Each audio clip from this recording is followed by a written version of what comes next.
কাটিগড়া শ্মশান রোডের নির্মাণ কাজ শুরু হলো গতকাল। ধুমধাম করে এই প্রকল্পের ভিত্তিপ্রস্তর স্থাপন করেন উত্তর করিমগঞ্জের বিধায়ক কমলাক্ষ দে প্রকাশত।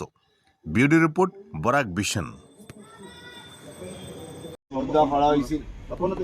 এই একটু জায়গা গাড়ি নিয়ে যে বা পিঠে যাওয়া হইতে যাওয়া সম্ভব হইতো না মর্মে তখন হয়ে গেছিলাম যে এই জায়গাটা সিসি ব্লক করার লাগে।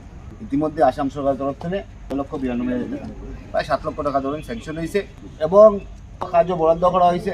কন্ট্রাক্টরের কাছে অনুরোধ করবো আমি যে জানুয়ারির ভিতরে কাজটা শেষ হবে। কাজ শেষ হওয়ার পরে মার কাছে আমরা একটা পূজা দিব, মার কাছে আমরা কন্ট্রাক্টর এইটাও পূজা দিব আমি।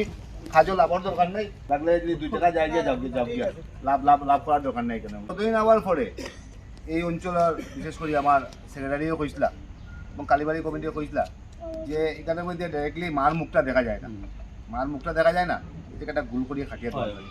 এটা তো সামান্য টাকা লাগবে, সামান্য টাকা আমি এর মধ্যে চেক একটা দিয়ে দিই যাতে মার মুখটা যাতে সুন্দরভাবে দেখা যায়। অঞ্চলের মধ্যে সপ্তাহ লাগে আপনার শ্মশান ঘাটের মধ্যে এটাই অন্যতম পুরাতন শ্মশান ঘাট। আমরা এই অঞ্চলে যত সনাতন ধর্মাবলম্বী যারা আছি, যারা আমরা হিন্দু মানুষ যারা আছি, যারা আমরা সপ্তাহ লাগি প্রথম অবস্থা এটাই করা হয়েছে। বর্তমানে এখন বিভিন্ন জায়গায় আছে, কিন্তু আমরা এরকম চাই যে একটা কনস্টিটিউয়েন্সির মধ্যে একটা শ্মশান থাকতো, যে শ্মশানটা উন্নত মানের একটা শ্মশান হইতো, খুব সুন্দর শ্মশানের একটা পরিবেশ থাকতো। কারণ হচ্ছে কি আজকে আমরা এখানে বোধ আছি খেয়ে ধনী খেয়ে গরিবের ব্যাপার নাই, মারা যাইমু যখন তখন কিন্তু শ্মশানও মানতে লাগবে, তখন ধনী গরিবের প্রশ্ন নাই, তখন উঁচা নিচার প্রশ্ন নাই, আলটিমেটলি আমরা এই শ্মশানে আনতে লাগবে।